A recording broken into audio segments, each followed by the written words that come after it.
How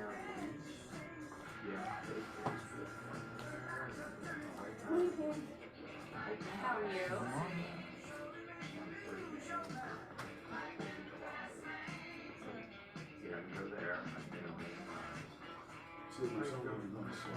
Oh, you only have one slide? I still very essential. Do you have the credit essentials? If I have the credit essential, what? I'll send it. Not probably one of these, for sure. Can you send the credit essential flyer? He sent it It's, to me. Yeah. It's better than it was, but it's not. It's big That's fine. enough for the first, For the April training? Oh, yeah, it's there. Credit. I'm more on Pat's picture. numbers 6, Yeah, I know. like 20. This morning, I saw that shirt. I was like,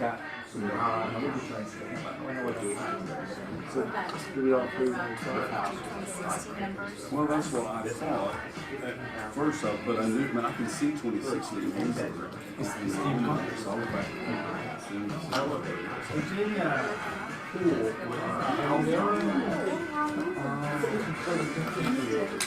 what's going on, buddy? Yeah,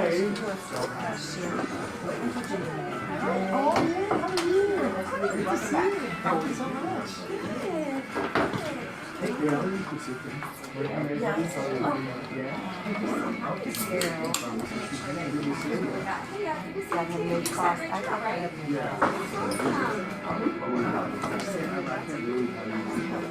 Oh, so he sent a picture. Well, the algorithm likes popping you up into my feed, so I like seeing what's that. Every year I know that you're going to be at some awesome trip. Makes such great parent content. I don't know if this is. I told him, I said, Update myself. That's great. Happy birthday! Oh, thank you. Congrats on your contract.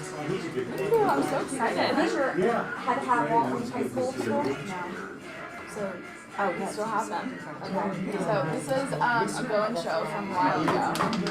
So these ones that had to have cobblestone. It's gonna be fun. Yes. Okay. So we drop them. I'm looking for these next week. So we off market. Well, we've already seen it and support it and want it to move forward, but it's been existing and the sellers are looking to sell it. So they hit the 13th, and I think he wants to. I thought you were still gone. Yeah, okay. We'll get it. Cindy, I know, rather work we do. Yeah, it's kind of a weird one because it's like, it's a huge lot, it's over an acre, but it's not on the golf course. Okay, and then there's a house on it, it's not going to be tear down, so, no, yeah, Hanamidra. Yeah, but it's weird because, you know, he wants it as a tear down. So, you know, to pay 1.2 for land that's not on the golf course is, Actually, let me see if I have it. I didn't. but the house is livable. I mean, you're. Oh, you're a buyer. I can give it. Yeah. Yeah, because you know. For him, it's a tear down. Yeah. But for right there, yeah, any other buyer, it's probably a buy now. Yeah. Well, we should have opportunities in front of us. This is true. This is true. That, free work and all that is really good. What are you doing? That's awesome. And then we go to the gym. Okay. And then maybe do like a dinner with my family. But, But we're going to the Braves game on Friday, so that's kind of the Hispanics always wanted to. Oh my gosh. And I said, well, you know how the Irish are Mexican are. When they were on their way over on the boat, they stopped in Mexico. If anyone comes up to you after you lay down the law and you want to join the team, you need a help recruiting. yes. About 4 days. Yeah. I was thinking like people travel of like, And I said, I don't know anybody. That's what I was well, that's why I signed up for it. And if I had signed up for it, I would have all the way across the line. You know what I mean, but I was like, no, that might be good. It might be like that's kind of counting and it's very strategic. Now, what happens, like, you get married, How many children, do they have both last names or just one? I mean, you have hope. Do they have four last names? No, Have you picked which last names? How old are they? Has a contract. Four couple last names. That's what last names call me, but whose last name is it? Is that your dad's last name? So the Thorns.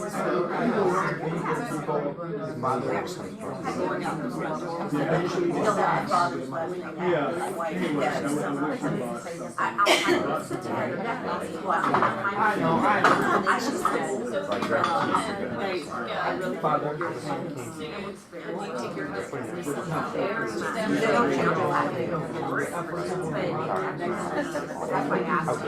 It's really hard to So, and they're looking at me like, sounds like how.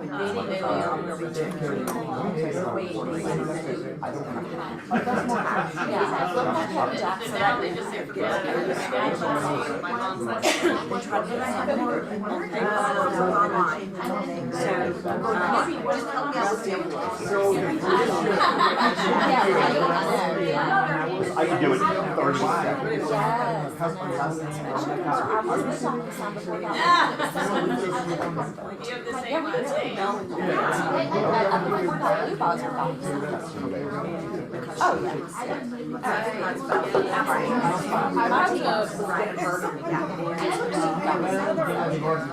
I had a contract a while ago, and the listing agent was at dinner or something, and she asked me to log into DocuSign to send it to her clients, because that's what they were familiar with. And that's what I saw. Like, it was what we used. Right. That's when I would have downloaded and uploaded that.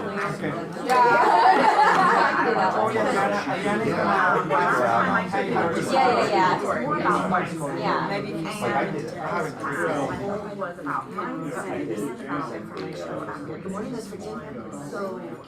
She's gonna send it.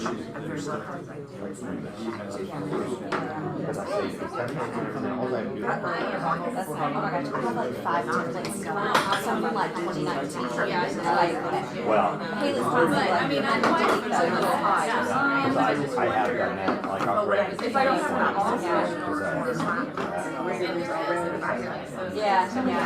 I know, I realize I've done that one that's weird at the top, I'm like, this is like an old contract. Wow. Okay, let me make sure. Yep.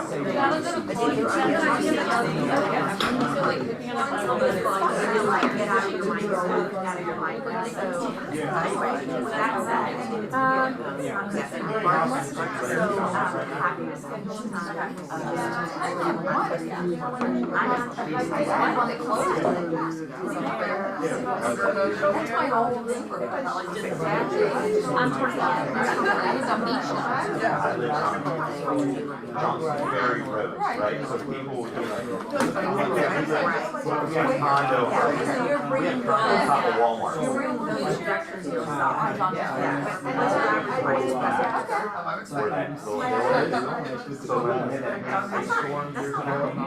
we just sat in the front yard watching them.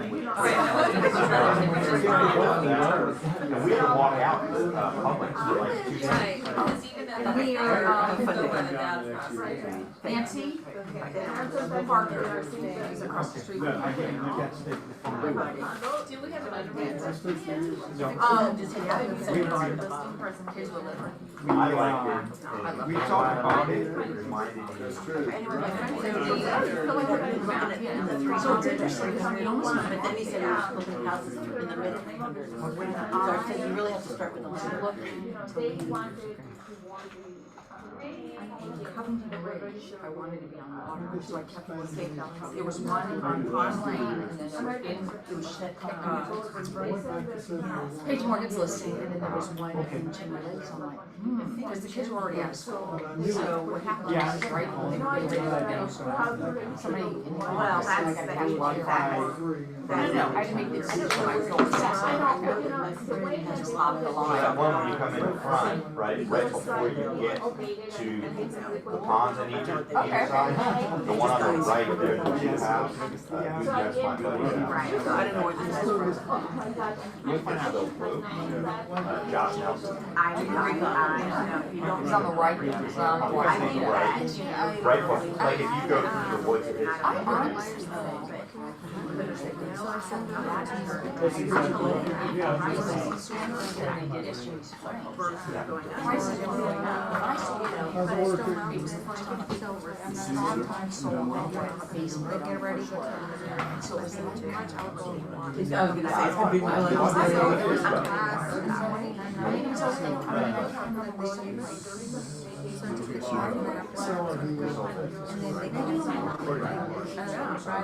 But I did alright, got over there and kids in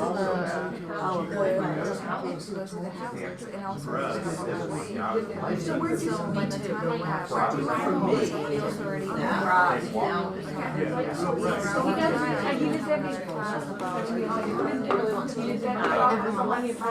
Oh, all right.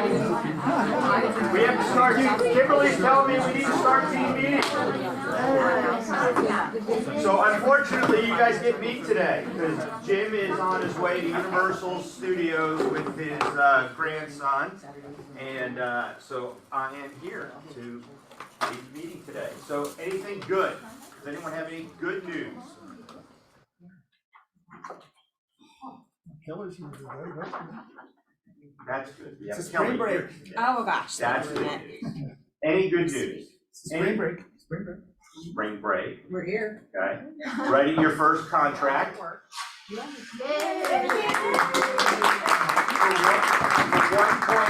First contract, 1.2. That's some good news.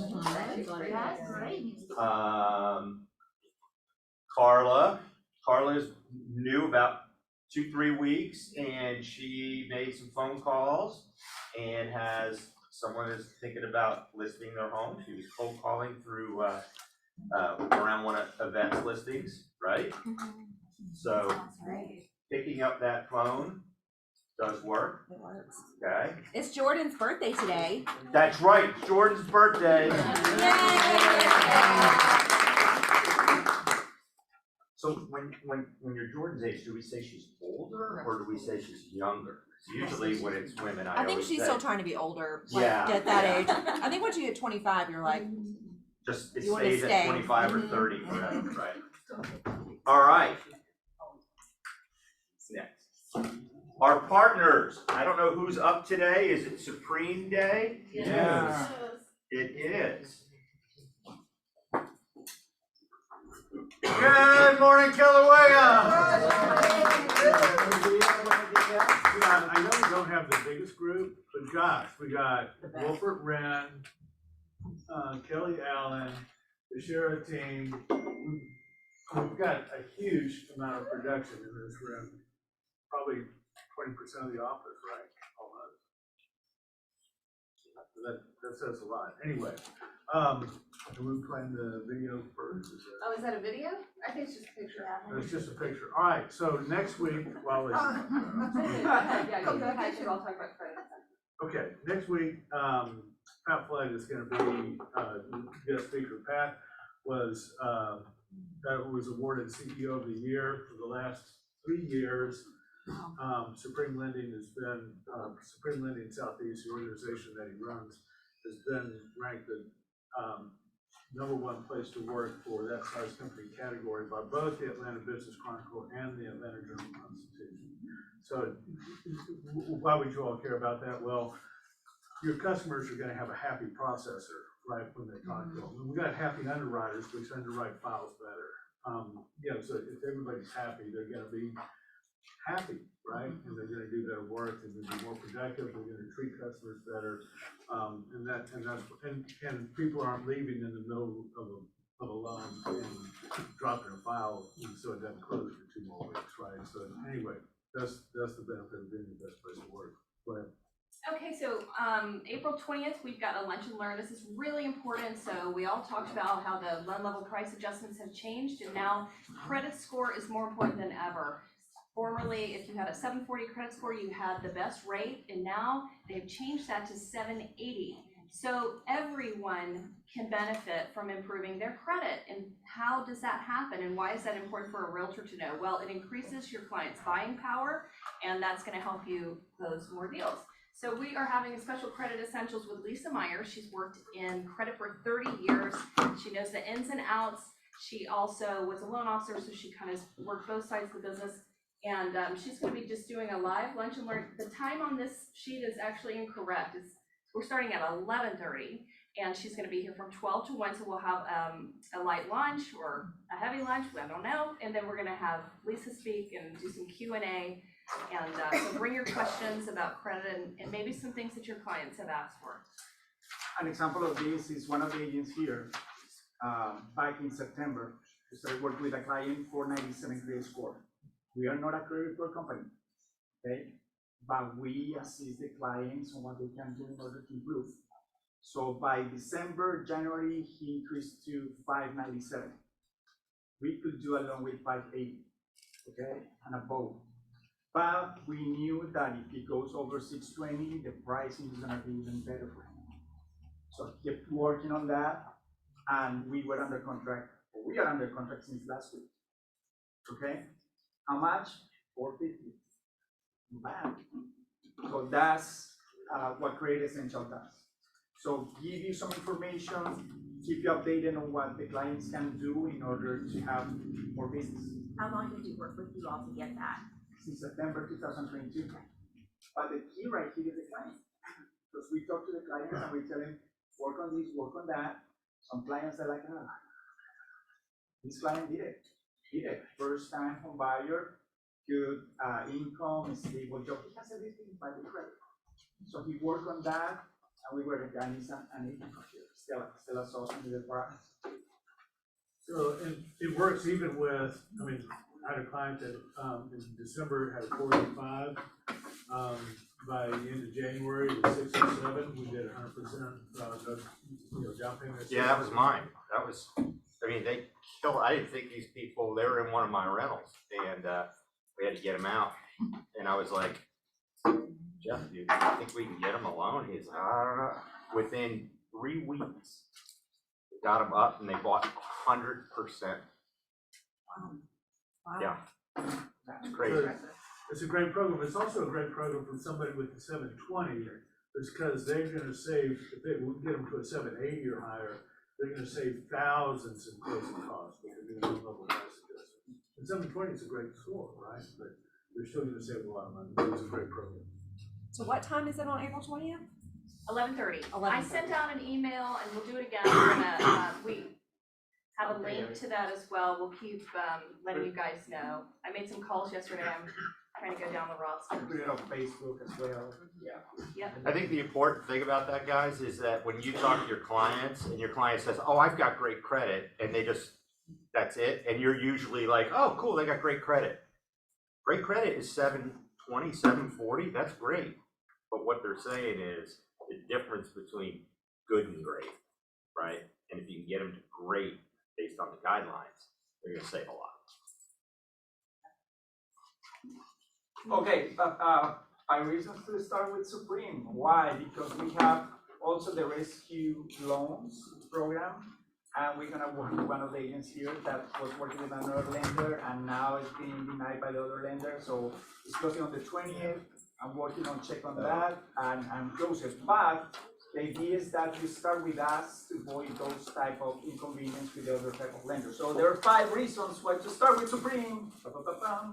So first, Supreme says yes fast. We review it up front, we check everything. If we need to talk to help desk underwriting, we're gonna check it out and say yes fast.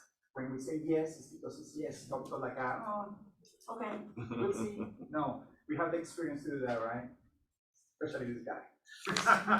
Okay, second, credit essential for home buyers. So we just mentioned about what we have, the fastest closing. We can close as fast as 8 days, by law, we cannot close before 7 days. So we can close as fast as 7 days, and we have the clear to close in 5 days. So that's another way. We guarantee to close on time. Close on time 99.5%, the other 0.5% is because the client say, no, I don't want to buy the home. Okay, and Supreme Service, we have an exceptional customer service. We talk to the clients, we keep you updated with everything, and what else do we do? We communicate. We communicate, so that's very important on that. So simple. I mean, it's not a rocket science, but believe it or not, many lenders do that. So, this is Spanish. So he's gotta add that. Okay? Yes. Awesome. Yeah. Thank you. Thank you.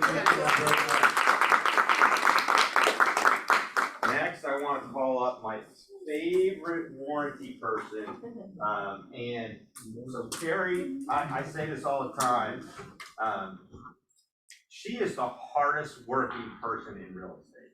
So if you follow her on Facebook, especially during all the Christmas parties, right?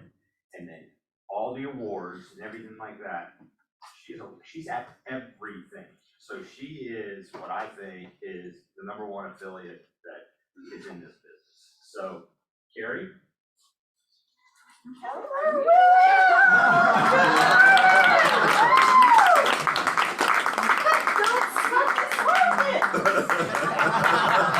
One thing that Keller has taught me is to go bold and big and stand out from everybody, right? Okay, so you guys, in case you don't remember my name, what are you gonna think of, like, when that warranty lady who dressed up as Richard Simmons, right? That's me, all right. Well, as far as with, I'm here, you guys, as far as with working you guys back out and getting back into the swing of things on home warranties, okay? So you newer agents who may have gotten licensed in the past, 2 or 3 years, you have no idea what I'm talking about and why warranties go somewhat in real estate transactions, right? You're like, what in the world? So, all you seasoned agents know that back in yesteryear, that sellers used to contribute towards the warranty, right, at closing. Well, now this market is normalizing, shifting, changing a little bit. So what this means is that don't be afraid to ask the sellers to contribute towards the warranty at closing. And just as a reminder to you newer agents and seasoned agents, there's a pre-populated VAR special stipulation about home warranties that you can find in your VAR contracts that pre-populates as to what you can put in there regarding home warranty. So I left a sheet of paper on each and every table that has the example, and of course I plugged into the blank seller to provide a home warranty from Home Warranty, not to exceed $660, which is our best of the best coverage for a single family home under 5,000 square feet to start at the day of closing and go for 1 full year. Now you'll see on this list of paper right here, and I have a crazy story for you guys, and for you guys who have known me from forever, like Rob. I always have some crazy stories, but some suggestions I have is, #1, at the end of that sentence and that special stipulation, ask these who to order the warranty prior to closing. Is it the buyer's agent? Is it the listing agent? Is it the seller or the buyer? Really, it should be the agents involved. And all parties should get a copy of that invoice prior to closing. I've seen World War III break out after closing, before closing, and it just kind of irons out all the wrinkles prior to closing. Or if you have Kim Smith doing your TC work, she is really phenomenal with her team, getting that all squared away for you guys as well. But the crazy story I have for you guys is, this is in January of 2020, is that a seller and buyer, and the market just started getting crazy a little bit right before COVID. And the seller and buyer, the seller agreed to buy a home warranty for the buyer at closing. However, it wasn't on the purchase and sale agreement.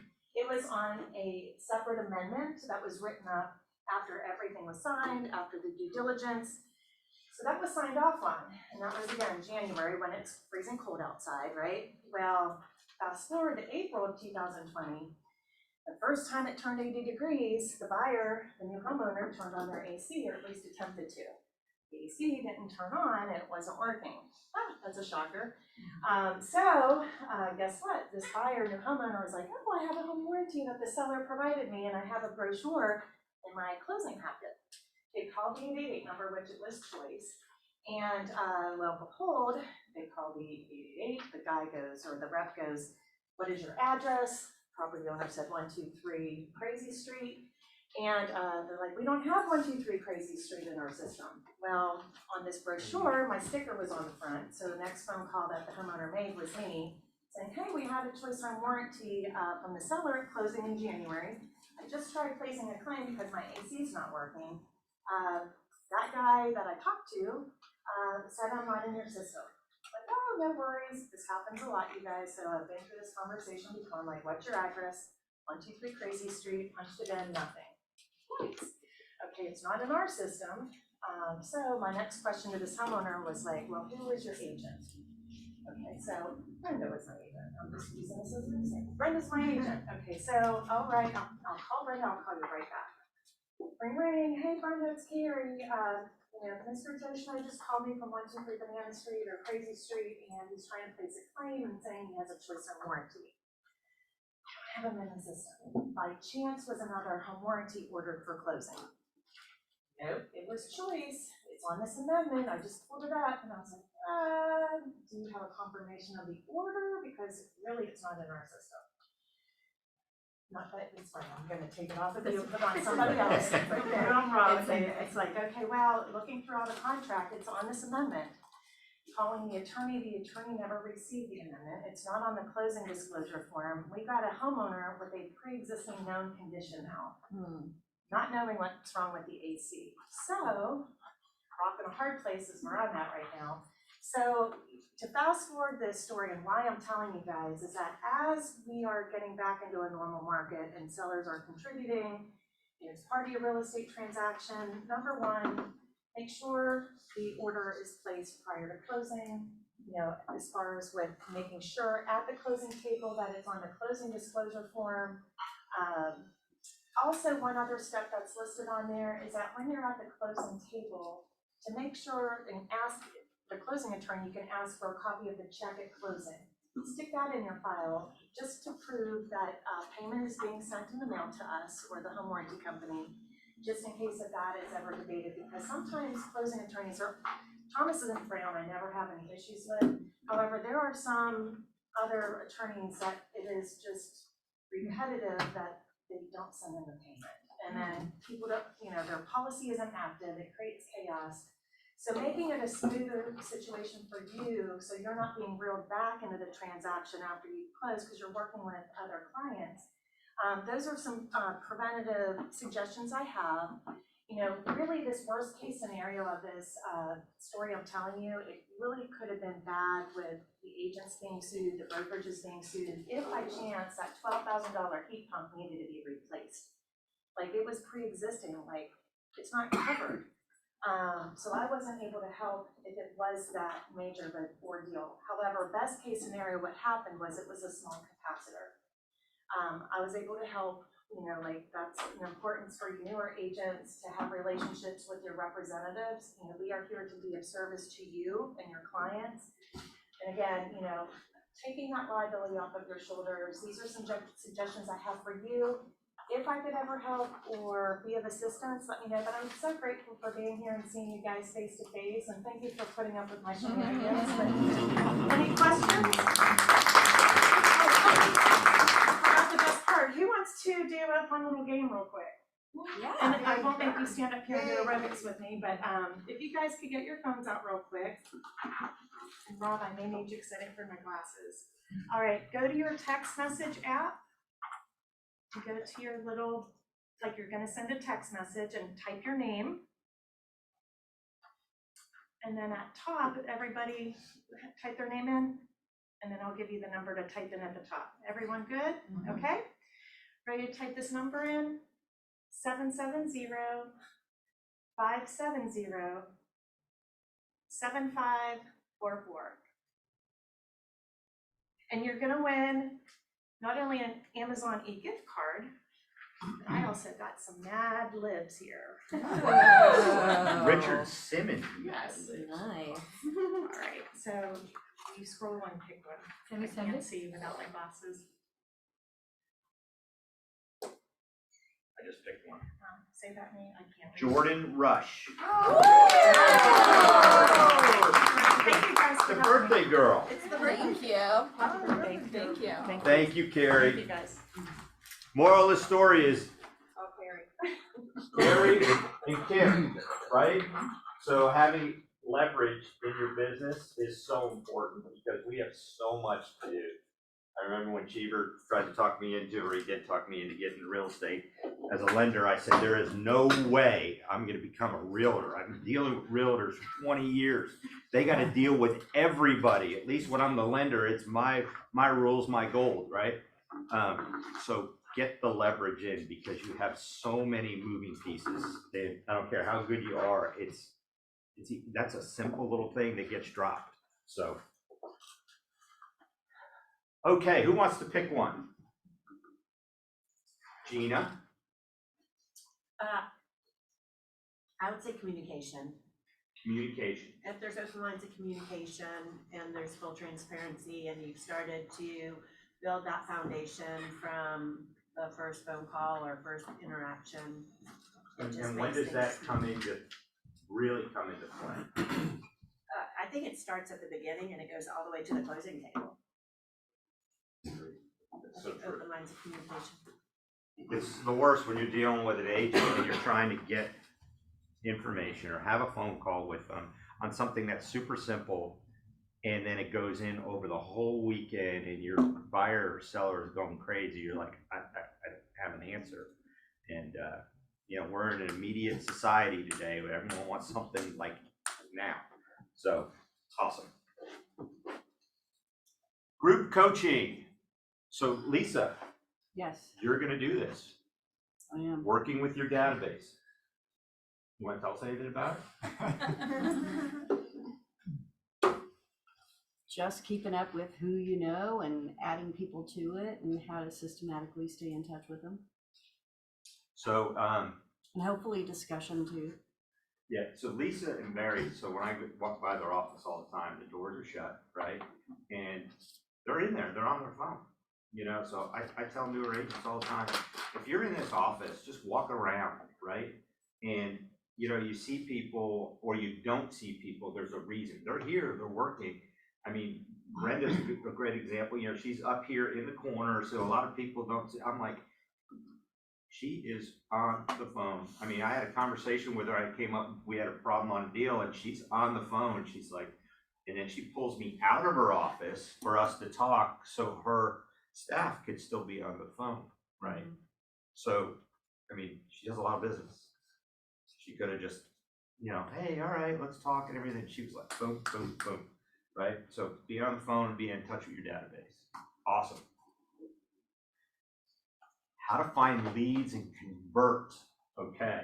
So Kelly's going to talk to us today about something a little bit different, but this is so big, right? Converting leads, right? 72 sold, right? Or whatever lead source you have. I say all the time, there's not a bad lead source. There's not a bad lead, right? But how do you convert those leads, right? So being a converter over time is a skill that you have to learn. And that's not just with the first phone call. I mean, what's the average amount of touches that you have to have with a lead source or a lead? An internet lead, probably 8. And Yep. it could be, 6 months. Tony? 7. Yep. So Tony is a newer agent, but he was in the LIFT program with me and Michael, and people are like, oh, these leads stink. No, I hate to say it, it's always our fault, right? Because we're not making the follow-up calls, which is the hardest thing to do. Not getting a lead, actually following up, because people are busy this week, right? We're not at the top of their mind. They're at the beach or whatever, right? But deep down, they still have that need. It just hasn't come to the top yet, so we just need to be constantly in touch. I think our problem is that we just don't have enough leads. And so we try to make leads that people that truly don't want to move right now, we try to make them into now leads. Yeah, and it's the best thing is to be able to nurture somebody Mhm. over a period of time. We all have these stories of someone that you've been dealing with for 3 years, 4 years, 5 years, and they're like, oh, you got that deal. You're like, you know how long I've been working on this deal, right? They think it's easy. You know, I think the longest I had someone was 5 years, right?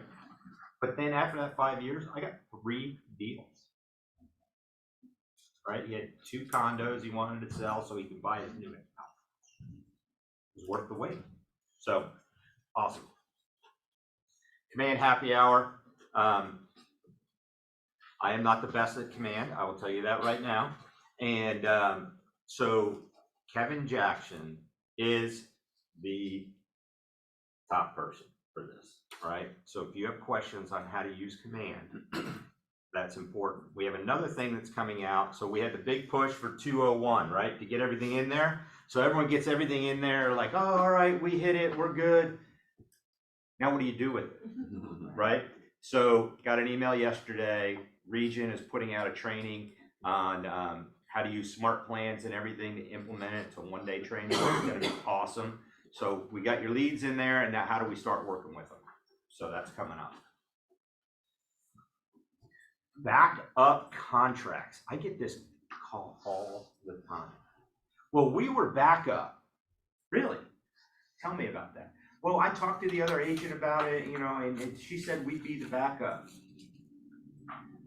You need to go to this class because nothing happens for real until you fill out what in real estate? Backup contingency. A backup contingency. And you're like, oh, I don't want to do it. They said, you know, this agent was really nice and everything. You're going to lose, you know, and if you have it in writing, you know, deals fall apart. And then you're right in there. You don't have to, there's no negotiating, no nothing, you're in, right? So come to this class. Red Day. So when I first came to Keller Williams, I was like, what is this Red Day thing, right? And it's really amazing across the country, all on the same, really the same week or so, this Red Day. And we're giving back to the community. We have 2 different ones that work with the Musk Ministries, and do you remember who the other one was? Nothing but the truth. Nothing But the Truth. We're going to be giving back to them. And I know some of the teams also do their own Red Day thing. So as an office and as one of the premier offices in the Southeast, this is a big thing for us. And you get a t-shirt. Lessons learned. What did I learn this week? I didn't think about this. Okay. Anyway, I learned this today. So how many new properties, because everyone's talking about there's not enough inventory, which is true, right? But how many new active listings came on the market in the last 7 days? In what area? Full MLS. And then I'll break it down to ours. Huh? 286. More than that. 1,624. In the last 30 days, 4,760. Now, what does that mean to us, right? So I did our area, right? So in the last 7 days, 61 new listings. In the last 30 days, 167 listings. In our area, just in the last 7 days, 36 moved to active under contract. That's just in our little area right here, right? In 1 week. In that same period of time, add to that ones that moved from active to pending, another 30. And in the last 7 days, how many do you think closed in 81, 82, 83? 208. So when I pulled these up, I was like, holy cow, that's a lot. You know, we're talking about inventory being down, right? In the last 30 days, 4,760 went live. Okay, so are we in a buyer's market or seller's market? What is the majority of leads that are out there that you guys are getting? Buyers. Do you know why we're getting so many buyers?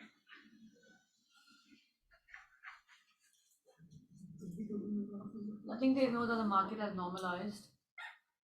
Interest rate is gonna be where it is, and I think the spring season is cool. So, that's true, but that's average, right? Spring is always hot, right? And buyers come out. The millennial generation, right?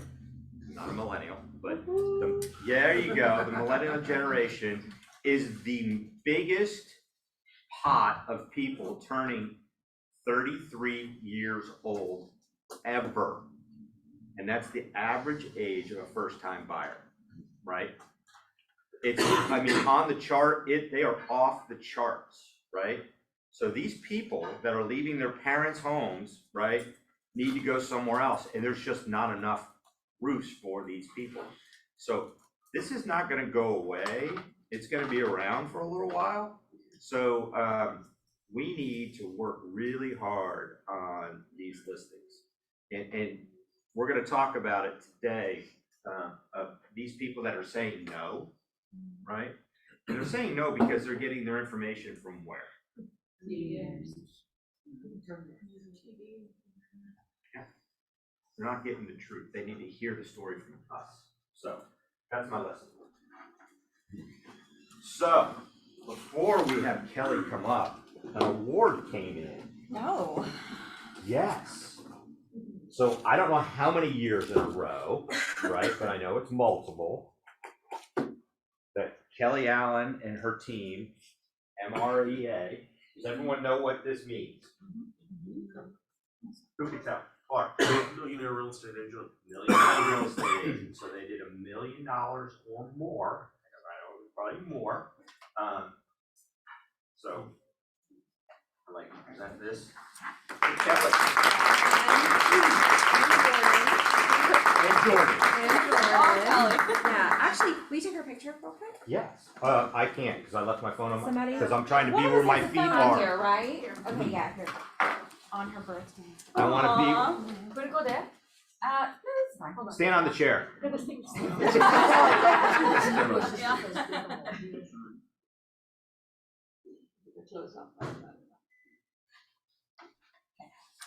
Thank you. I remember when all I wanted was to be a millionaire real estate agent because I wanted to get in Gary's mastermind group. Not because obviously the GCI that you make when you're a millionaire real estate agent is nice. Like the more you make, the more you spend, right? So anyway, I don't know how many years it's actually been since I was. I know it's not number one. No, it's not number one. No, it's not. But yeah, no, happy. And it's so funny because I remember, I'm trying to think who the first one in our office to reach MREA status was. It was before you got here. But as soon as that lid popped, it's like bam, bam, bam. It was just one after another. So anyway, okay, so I'm Kelly Allen. I've been with this office since 2012. I've had my license since November of 1999. So I've been, I don't know, it's my 23rd year, I think, in real estate. You started when you were 12. I did, yes. Or like Jordan likes to say, in utero. Anyway, so I don't know about you guys, but I just feel like I'm constantly learning and evolving, which is exactly what I want. I'm so thankful for this business that allows me to continue to grow as a person every single day. And I'm very passionate about learning how to influence people. Because if you don't learn how to influence people, then you are going to be reacting to however they are reacting to whatever they are giving their attention to. And I like control. I like to be able to drive the conversation and help people understand, help people move past their fears, right? Fear.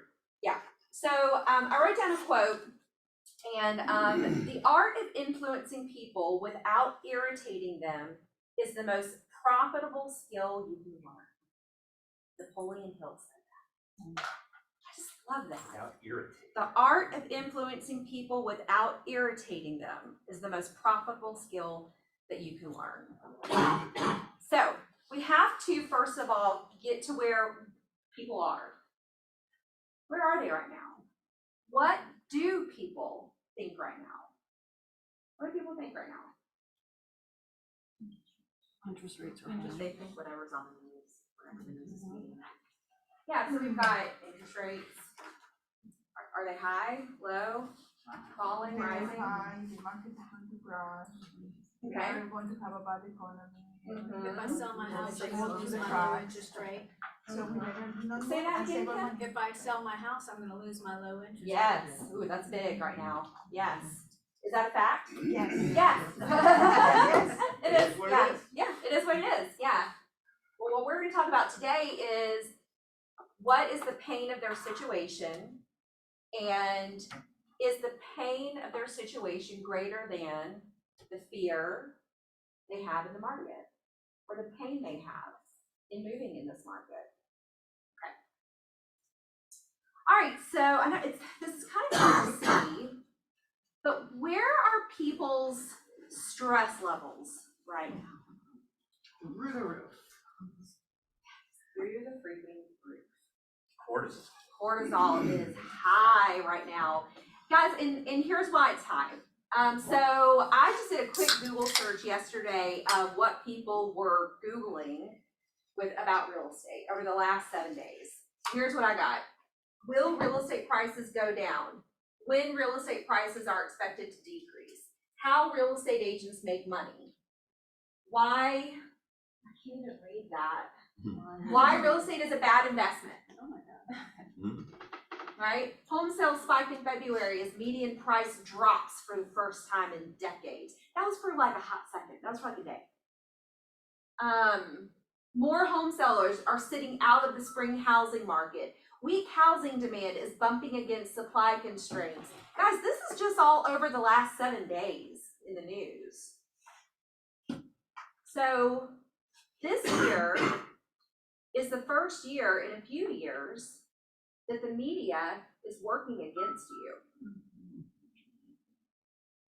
Because guys, the last couple of years, the media has helped us sell real estate because they've talked about what? So how fast the homes are selling? Yes, home selling fast, low interest rates, right? Appreciation. Appreciation. Yeah. You can afford more. Yep, you can afford more. The whole supply and demand, it was just rush. Yeah. So guys, the media is not helping us anymore. And we have to understand, first of all, what does the consumer, what do buyers and sellers or would-be buyers and sellers out there right now, what are they thinking? What are they hearing? What do they believe? Where are they getting their news from, right? How do we find that out? You ask, and then you listen. So you have to ask them in your consultations, in one of your first few conversations with them, tell me what you believe about the market right now. Tell me more about that. Where do you get your information from? You're not saying it so you can overcome it. You truly need to know what they believe about the market. Do they believe it's a good time or a bad time to sell or buy? You need to hear, do your friends think they're making a mistake? Are their parents telling them not to do this?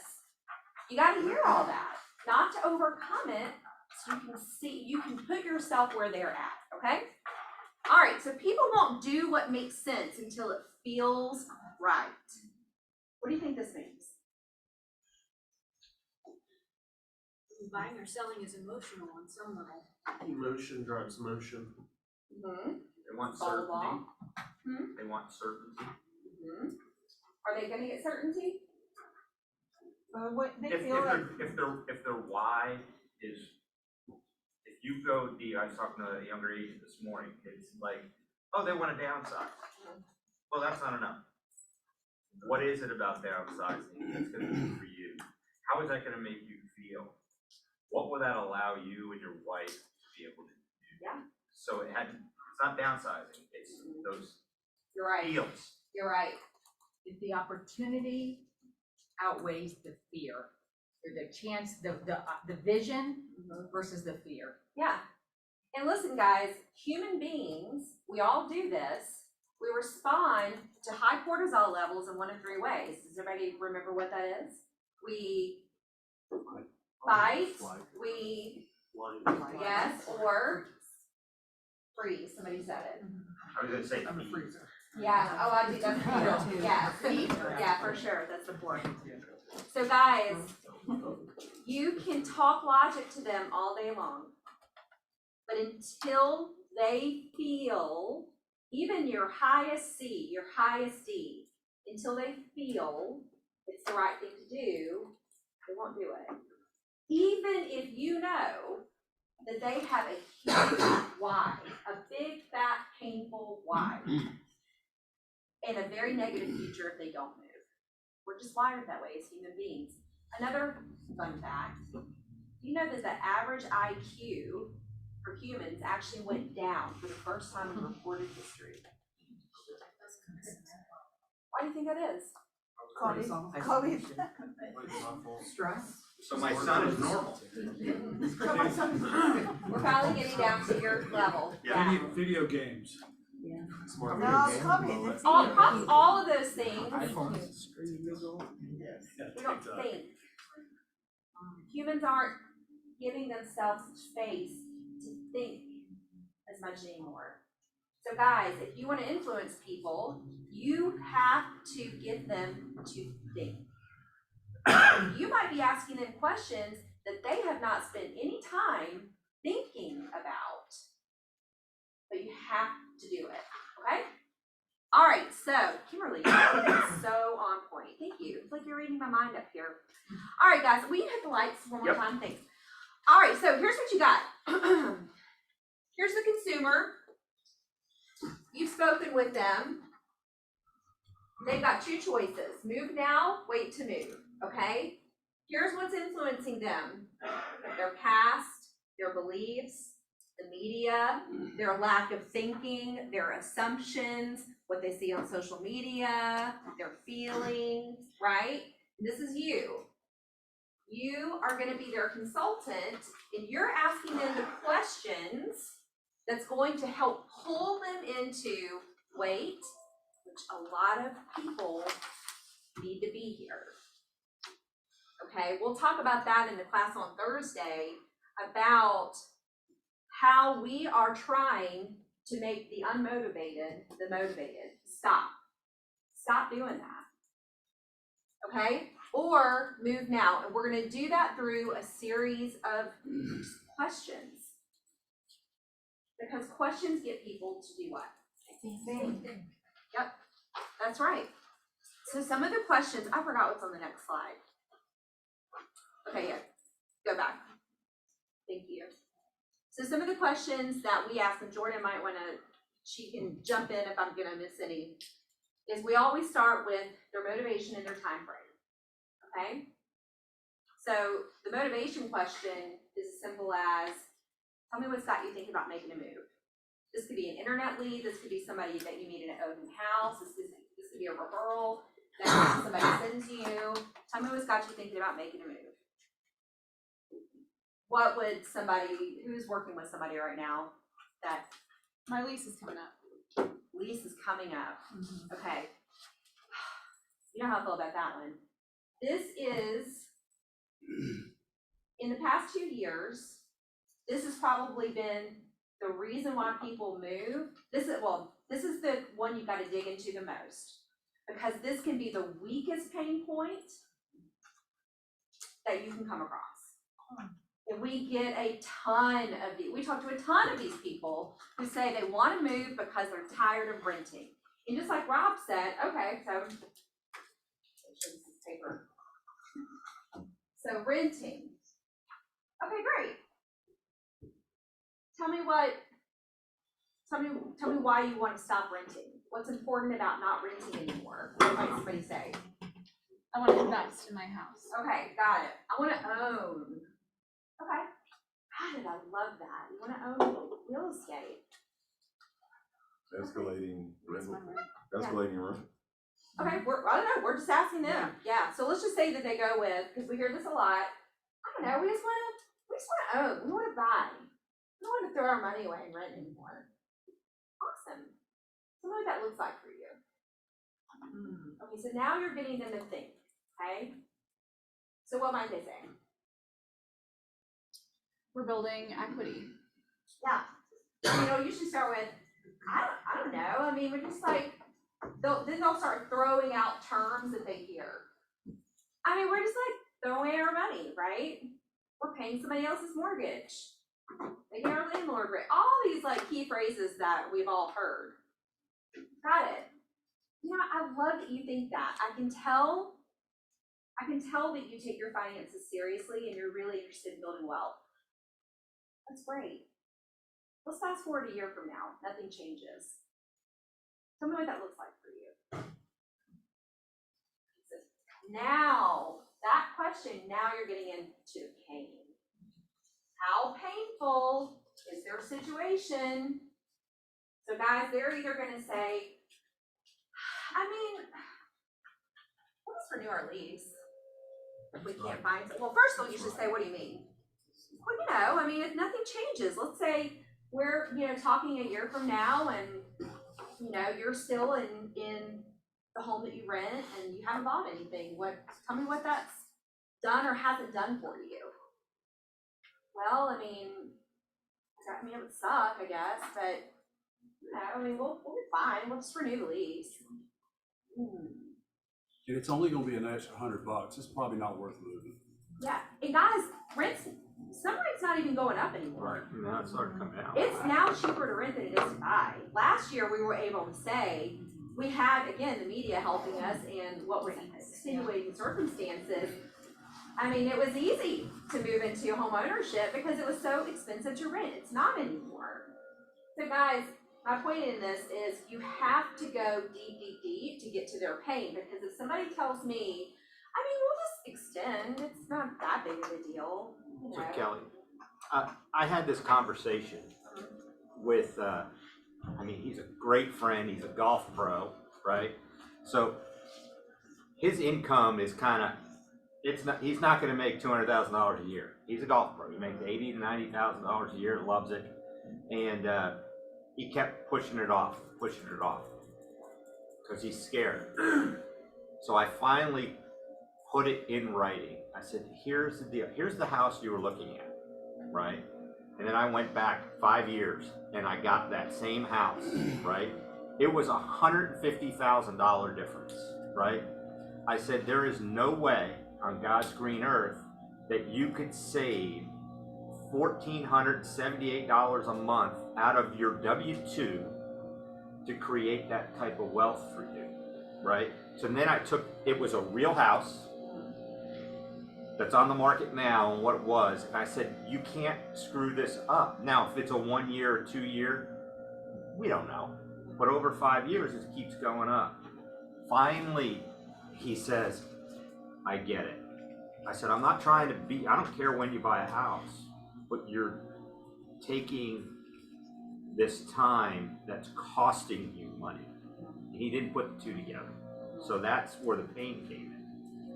Yeah, I mean, again, their pain is their pain, okay? And so I guess just like an aerial view, we'll talk more about this on Thursday, but an aerial view of this is if they don't have a painful enough reason to be moving, meaning that their future is negative, not positive, if they don't make a move, then I want you to really interrogate, not in the negative sense of the world, but I want you to really interrogate if they are actually someone you should be spending time with. Because he didn't know. Yeah, well, and so you just have to dig deep into that. See, I believe in spending a lot of time here because people don't like pain. They won't sit in it for very long at all. You gotta force them to sit in it. then you can open up to conversations like this, because now you're gonna get into, well, gosh, I mean, if nothing happens, I don't know, I mean, my rent keeps going up, or I'm a 45-year-old man and I'm still renting. I mean, I think it's kind of embarrassing. I think I should, buy, no offense to any 45-year-old renters in the house. But anyway, you just have to get to their pain point, okay? And so especially, I want the whole like leasing, like I want to get out of my lease, or I don't want to be a renter anymore. I want you to, especially dig deep into their pain on that one. Because what we're finding, here's what happens if you don't. And you start working with them and you put this energy into them, are they gonna do the painful stuff that needs to be done in order to buy a home in this market? And just from experience, I'm just telling you, a lot of them won't, and you'll put months into it. Thinking that you got a motivated buyer, you actually You haven't called the lender yet? Yeah. Right? Oh, I'm getting to it. No- Yeah, it's like minimum standards. You gotta have minimum standards for who you're gonna work with. So again, we'll go deeper into pain in just a few minutes. But first, let me back up a second, because it all starts with, what are your beliefs? And it's funny that you can go like, yeah. So you brought this up, and this is something that my team and I look at every single week, is and I started this because I needed us to have the belief that people actually were buying and selling in this market. Because I don't know about you guys, January and February were scary. They were scary months. And so this is what we look at every single week. And so here's how we use it too. With the leads that we're working with, we can go and say, let's say we've got a seller who's hesitant about going on the market. Would it surprise you to know that 149 people, just like you, chose to move forward and put their house on the market last week? See, people need social proof. People need to know that what they're doing is normal and it's not the wrong thing. So you have to find, first of all, you've got to get whatever data you need to get in order for you to have the belief that you need. Because if you're trying to sell some belief that you don't have, then people are going to see right through it. Okay? So if you believe it's not a good time to buy, then guess what? People are going to hear no matter what you say. They're never going to buy into it. If you believe it's a bad time, it's definitely, I don't think anybody believes it's a bad time to sell, right? But the point of this is that there's opportunity out there. We also like to say for our buyers who are nervous, 94 buyers chose to push past their fears, and even despite today's interest rates, make a positive move for their family this past week. 29 listings, 29 sellers are saying, I'm getting ready, I'm coming, right? Yeah, active under contract, we talked about that. So anyway, so these are just things that, like, what do you believe? And then how are you interpreting this data for the people that you're talking to? Again, with social proof. Because again, people want to know that what they're doing, the big fat decision they're making, is one that other people have made before them. So that's where you become a hyper local resource, right? Mm-hmm. This isn't nationally, this isn't all of Atlanta, this is right in your backyard. Well, and I like to show my team, if I were you guys, I would be thinking, I mean, how many of us needed to list 149 properties last week? Go big. Would it be nice? Right. But realistically, we needed to list 8. We didn't need, this is Cobb County, we didn't need all 149. That would have left 141 for somebody else. So this shows you, just like Rob was saying, there's opportunity. The opportunity is there. It is your job to go find it. It is not its job to come find you. Okay? Okay. All right, so how do you find their pain? Okay, so I put down here, stop working with unmotivated buyers. Stop it right now. Because y'all, here's what I tell my team, because I'm seeing it in a lot of their pipelines. You'll be surprised at the number of people who aren't truly motivated to buy, how they'll still let you go show houses to them. Can you believe they do that? Can you believe that? Can you believe we do it? Golden retrievers. Activity does not equal a paycheck in your pocket. So stop treating like busy is equal. All busy is not equal.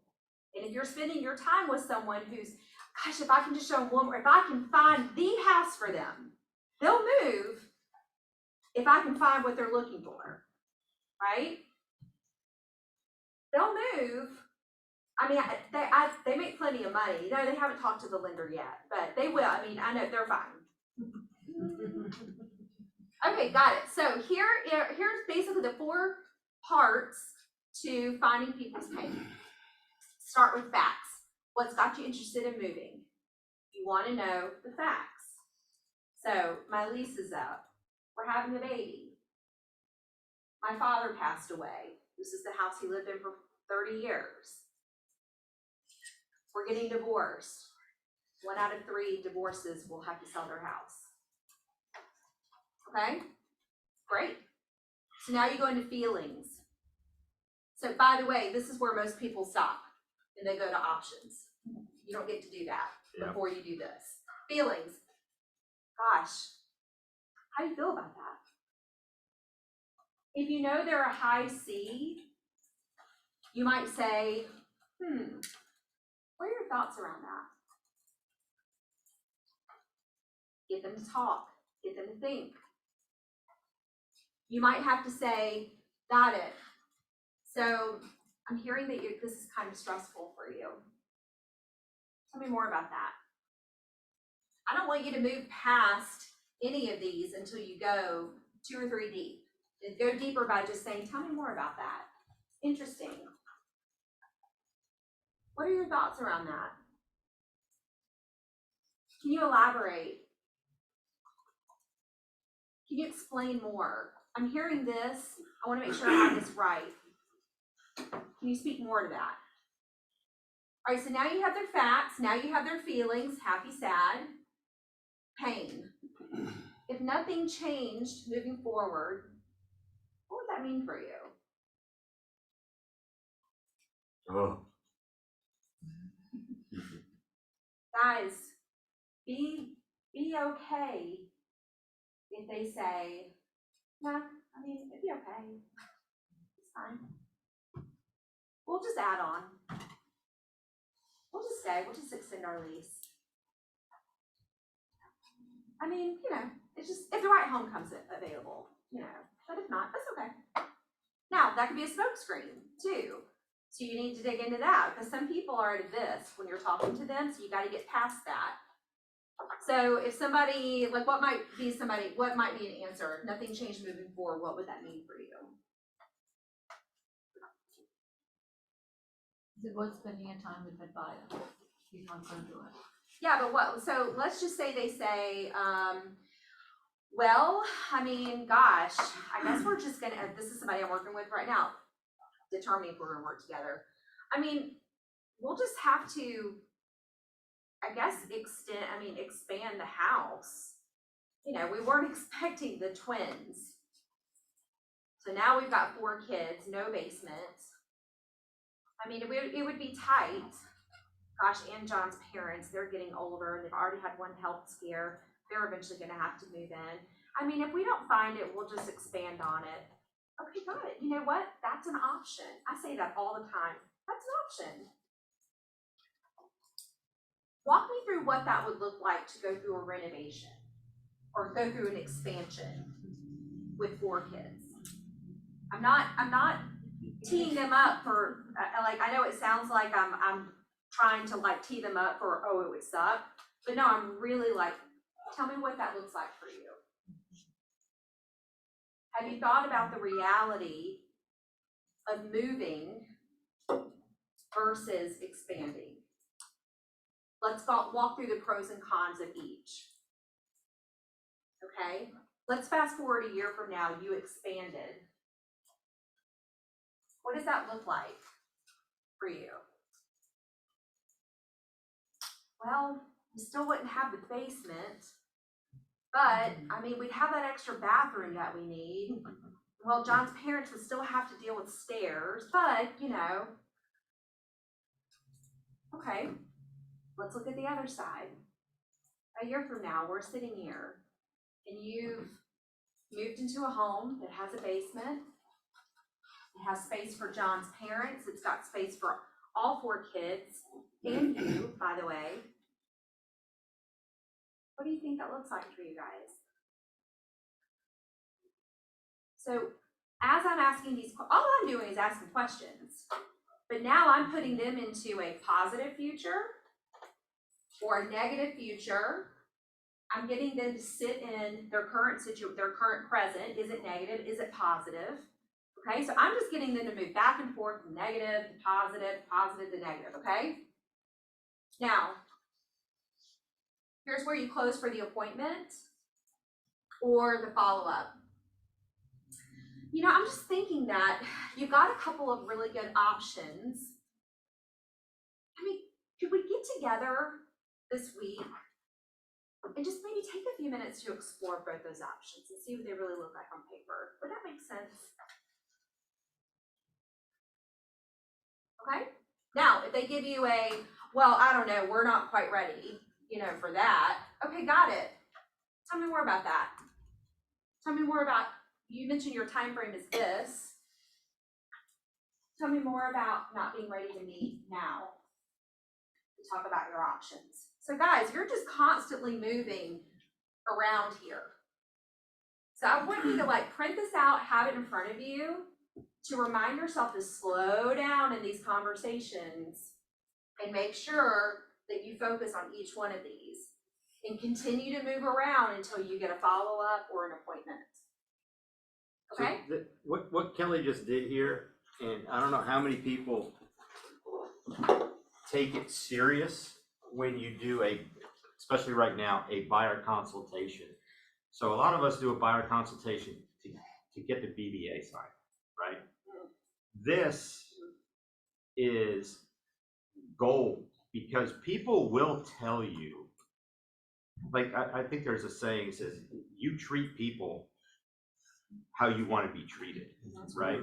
So they're gonna tell you what's important, and then all you have to do, you're not using it against them, you're helping. This is a true consultation. That's why we always say, hey, you have to have a really good listing presentation consultation and a buyer's consult, right? We call it a strategy session. Yeah, on our my team. buyer consultations are about an hour to an hour and a half, right? And I'm the old school, like I love what she says about pain, make them sick, then make them well, you know, but you can't do that if they don't share with you. Because when you don't have it. They're not gonna, the only reason why they're not gonna share with you is because you're not asking good enough questions, or you're so focused. What we have to stop doing is being so focused on getting hired. We have to flip that and be insanely focused on, do I want to work with you? Can I help you? And for newer agents, this is hard because you want someone and then we'll see it, you know? I see it here in the office, she sees it with her team, you're like, why do you keep chasing that guy? So we had someone in the office, his financial advisor, right, has told him he wants to move, they're having a baby, right? They have to move. And he's been trying to get him to look at other properties, everything for 6 months. And he was like, I don't know, I'm just gonna fire him. I'm like, have you got to where he is? He said, what do you mean? I'm like, he's your financial advisor. Call him up and say, listen, I'm struggling with this. I really want to help you guys, but let me ask you, if you knew I had $400,000 sitting in a savings account, earning 0.5%, and I told you 6 months ago I wanted to invest it, but I haven't yet. What do you think about that? Because he knows you're losing money, right? So he flipped the script on him, and now they're going out to see a property tomorrow night. That's awesome. I love that. Because he took it to where they are, right? And it's never too late to go back and have this conversation. And sometimes we'll have this conversation multiple times. So if you're working with somebody that you know, you're thinking of somebody right now probably you need to have this conversation with, schedule a time to sit down with them. Don't do it over the phone. Guys, right now, you need to be having as much communication as you can have over Zoom, FaceTime, and video text, okay? Because so many people are at a no or not right now, and only 7% of our communication are the words that we use. You have to see their eyes. You have to see, are they nodding their head? Are they lost? Are they shaking their head? Are they rolling their eyes? You've got to see all that, guys. So schedule as many of those as possible. The way I'm communicating with a few clients that I'm working with right now is they're big. I mean, we're all texters. I send a ton of video texts so they can see my face and see my eyes, right? Okay, let's keep going. I know we're running out of time. We're probably out of time. All right, so how do you handle objections? Just take a snapshot of this. And we'll talk more about this too on Thursday, but there's a whole art to handling objections. I've taught it here before. You're gonna acknowledge first. See, what most people do is when they get an objection, they immediately handle it. Well, now you're just like, picture two opposing sides of a battery. You know how they just kind of do our magnet, they do that. That's exactly what you're doing when all you do is handle the objection. You first have to get where they're at, acknowledge it. I can understand why you might have that concern. Ask to understand. Tell me more about that. Tell me more about what you're thinking. Then level shift. This is where you get them to think differently. I guess what I'm wondering is, and this is, you just brought like a couple of really good example of level shifts. I guess what I'm wondering is, how much money are you continuing, or how much money are you willing to continue losing by not buying? A level shift is an aha moment and it's met with silence. That's when you know you've got a good level shift. And then you handle it. See, what I'm actually seeing is this, or what's actually happening is this. The facts are this. And then you never leave it without a creating agreement on next steps. Let's do this. Why don't we do this? Also, having a 5-point, 10-point, something like that, as people, that speaks to them. It speaks to their desire to get facts and be brief. So whenever you're like calling to set a consultation or something like that, I would put together like, what's your 10-step, your 10-point process for netting sellers the most? What's your 5-point process for making sure buyers pay the least in this market? And then use it. But create agreements on next steps. If they give you an objection here, boom, you're back up to acknowledge, and you go through the whole thing again. Okay. All right, how do you show a home? So this, again, we're talking about influencing people. So we started with when we first talked to them as a lead, we're going through the process now. There are the right things wrong with the house and the wrong things wrong with the house. You need to set their expectation up front that with inventory this low, with such few homes to pick from, their concessions are going to be greater. So let's decide right now, what are the wrong things that are wrong with the house?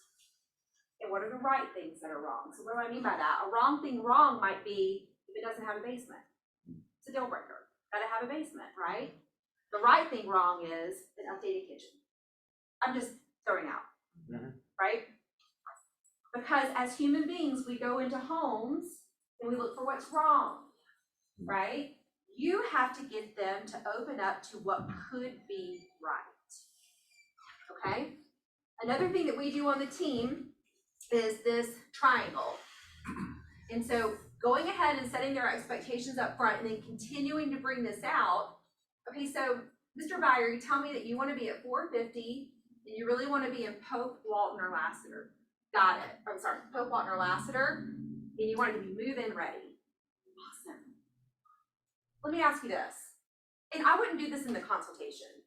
I would get hired, decide if you want to work with them, get hired, and then I would discuss this. Okay, so Jordan, let me ask you this. So if we could get the price that you want, the location that you want, but it might need some updates, what kind of updates would you be okay with doing on your own? And then you're just writing that in the notes. Okay, got it. Or they might say, absolutely not, I have no time, I have no extra money, it's gotta be move-in ready, and I can't, it's gotta be at this price or less. Okay, fair. We've got options. So what if we find but 2 of those, which sound like the most important, but we might have to go outside the location a little bit? What other locations have you considered? So guys, they're gonna come to you very rigid. You've got to expand and get them to be flexible in their thinking. And how are they gonna make something work? They're only gonna wanna be flexible if they're truly motivated, if they have to move. Okay? Okay. All right, so I guess that's it for today. So that's how you influence people to think. Any questions? Send us those slides, so Yes. we can print them at home. Yes, can you send the slides? Okay, yes. Thank you. So, I love when I hear her speak, right? I mean, it's like, I'm a sales guy, right? I love sales, right? And it all comes down to, right? I believe we're more Dr. Phil than we are, from Modern Family, what's the guy's name? The realtor, Phil, the realtor, right? We are more, we're getting with people, get to their emotions and help them get out of their own way, because that's, the guy's an engineer, right? At whatever, that's what he does every day. It's okay for them to freak out. That's okay. Our job is to help them get through that and understand it and bring those levels down or up. Yeah, Clark. So you mentioned, Kelly, your minimum standards. What are they? We're working through those right now.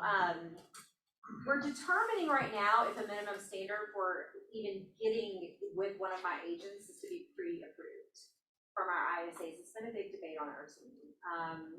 I certainly don't think that my agents should be putting anybody in the car if they're not pre-approved yet. Not that anybody has to stay in the car. Remember those days? Yes. We actually used to ride with us. They were the worst. I used to give car washes out as a lender on Fridays. Oh, Remember? gosh, they were, yeah. So I think here are minimum standards you should have, I think. What is their level of motivation? On my team, if they're not a 7 or above, I'm really going to interrogate my agent and my ISAs about why we're booking appointments with them and why we're actually showing them homes or working with them, okay? I would say 2, a minimum standard would be, again, the pre-approved thing. If they're not willing to actually call the lender within, I don't know, a couple days of your consultation, then I'm not gonna show you homes. Okay, so people will show you how they want to be treated or how they should be treated. We just tend to want to make them more motivated than they are. I think another one would be that, I call it a pirate listing, right? Because they have one leg, right? If they're both decision makers are not gonna meet with me, right? Yes. I wouldn't have the appointment. I would call to, confirm it. Well, yeah, well, Mary's gotta work late and everything, but you and I can meet. No, that's not how we do it, right? And you have to be okay with that because it's my time. And I wanna give them the best service possible, but if they're both not there, I mean, who's got a listing appointment and only one of them's there? Well, so then going back to sales, because I'm a huge believer, like there aren't enough salespeople in this business. We have to sell. Yeah.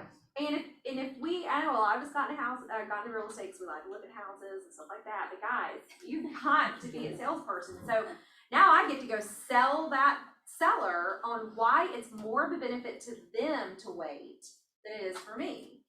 So, Mrs. Seller, I would love to still meet with you.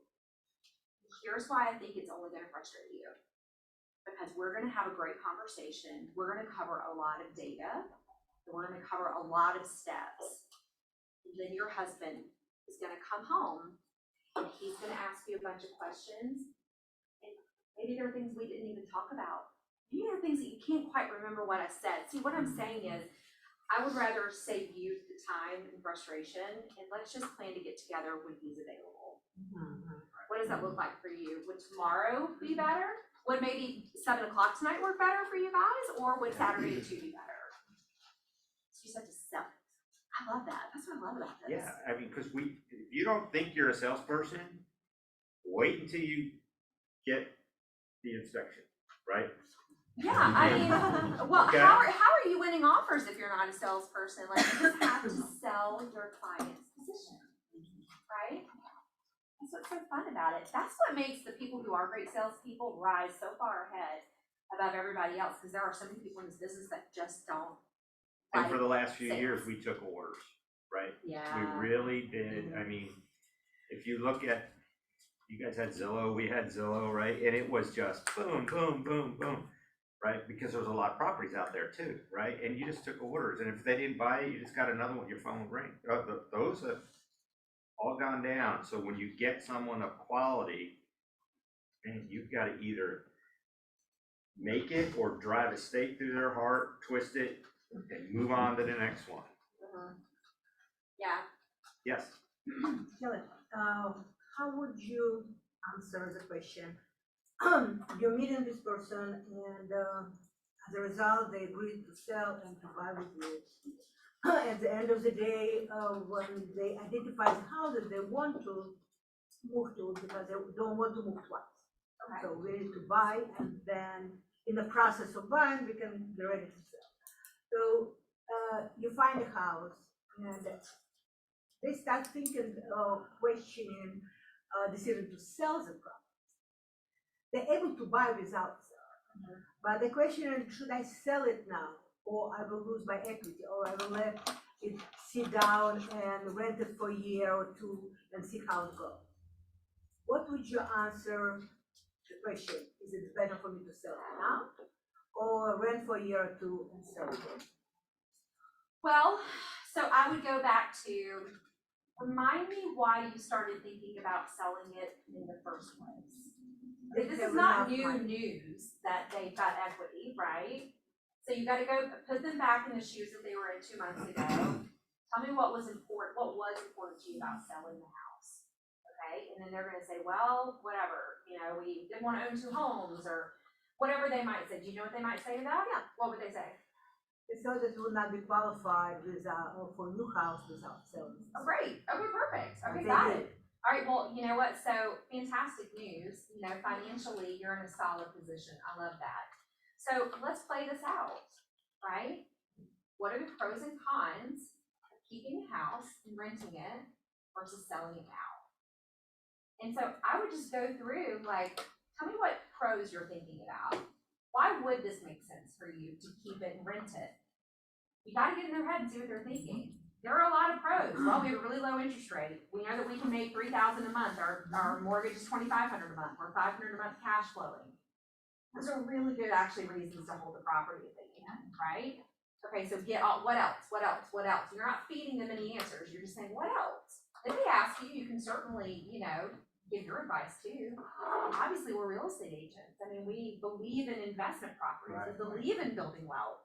So then on the other side, okay, so what are the cons that you talked about? What might be some drawbacks to this? We would be a landlord. We would have multiple properties, calls in the middle of the night, things like that. Got it. So what I'm hearing you say is this, and you're just gonna repeat back. And then you're gonna let them make the decision. Because I have to be honest with you, there are gonna be a lot more people who are thinking about holding, or who will be holding their property because they're sitting at 2.7% interest rates. And that's exactly what they should do. Okay? Yeah. So you would not encourage them to sell? I'd encourage them to build wealth. I would encourage them to dig into why they started this process and what the pros and cons look like. And then I would let them make the decision. If I'm encouraging them to sell, that's probably because I want that money. If we're being totally honest. Yeah. I want them to sell. I was counting on that money. Okay, no, we're not. I know you don't do that. We don't do that. We believe in building wealth. We also believe in the lifestyle that people want to have. Now, here's what could happen. We don't know if prices are going to continue to go up over the next 12 months. History tells us they probably will. Worst case, they might level off. So I would say, a year from now, let's look at that. What does it look like? You know, you had a tenant for a year, you know, whatever. So just ask questions, and they need to be the ones to make the decision. That shows that you're being their best advocate as well. Yeah, we're in this for the long haul, not for one transaction. Right, yeah. And Okay. chances are, in 12 months, they will come back to you if you've chosen to dig that deep and have that much transparency and conversation. Yeah, I would help them find the renter. Right. Yeah. Okay, any other questions? What other questions? Did you go through like a Keller Williams course to, when you were first diving into all this? No, well, Bold is what started it. Okay. I mean, gosh, you did Bold with me a lot. And then no, Kate Patulski has been my coach for years, and she's a neurolinguistic coach. And so I've just been exposed to her for as many years as I've had. And it's just changed the way we do consult. It's changed everything about our business. So it's practice, right? So she got good at this by practicing it and role playing it, right? Over and over and over. So it's so important to do that and to be able to say, I mean, I told you, Carla, this morning, right? You were like, well, they want to downsize. Okay, that's not the end of the conversation. Yeah. It's, What's so when people important? start, yeah. Always go 3 deep, 2 or 3 deep on motivation, because what it really is and what it is at the end is more about feeling than the motivation. Well, What is it going to do a good way for to you? cheat too. So Allison on our team, she'll write down pain, and then she'll write 3 lines below it. So she'll write what their pain is as she's talking to them, and then she forces herself to, she remembers to go deep. She's got to fill in those lines underneath it. What does it look like to take back control? So if you are showing a buyer and you show them they're unmotivated, and hearing this conversation, I see where maybe I've overextended myself. And so what does it look like to take back control without insulting them, but just kind of like, I shouldn't keep showing so many properties? Like, what does that conversation respectfully look like to still honor them and preserve their dignity, but honor myself as well? Well, you're having it because you respect them and you respect yourself, right? Second appointment. Yeah, so I would sit down and I would say, listen, I don't know about you, but I want to make sure that I am meeting your expectations. And right now, I just feel like I'm not. So can we sit down and discuss how things have gone so far and really reevaluate some things? And then I would get into, guys, hey, remind me why we started this process to begin with. And we've had those conversations where the end is, all right, so here's the next step. We're gonna put this on pause for a year. And I'm gonna keep you updated each month with what's happening. If I see something spectacular that fits what you've been looking for that we haven't seen yet, I'll let you know. But it sounds like what we've decided here is that blank. You're a little frustrated you're not seeing what you want. You want to save up more money so you can afford a little bit more. You already thought about extending your lease. So I would just have an honest conversation. It's okay if we pause together, right? You're in it for them. Yeah. Like, guys, I could keep showing you houses all day long, but gosh, I'm your advisor. I'm not just your door opener. So let's sit down and really rethink our strategy. And when do we get paid? We get paid when their goal is achieved, and only at that point. And we work for free with every attorney at the very end, after they confirm the funding and everything, they come back in, keys get exchanged, everyone takes their picture with the key, or, I found the house and everything, and then it slides over. So we're absolutely last. So we shouldn't be so worried about a paycheck. It's when they reach their goals. And then I don't want you, every conversation you have with current clients, pending clients, and leads that you talk to, wring them dry of who else they know. So when you have that conversation and you guys come to the realization that they're gonna just renew their lease and wait another year, and so they can afford more or whatever it is, you know what, I'm so glad we had this conversation. I want you to know that I care so much about your goals. And here's what I've learned as I've done this. Great people like you know other great people. Who do you know that is ready to make a move in this market that I can help?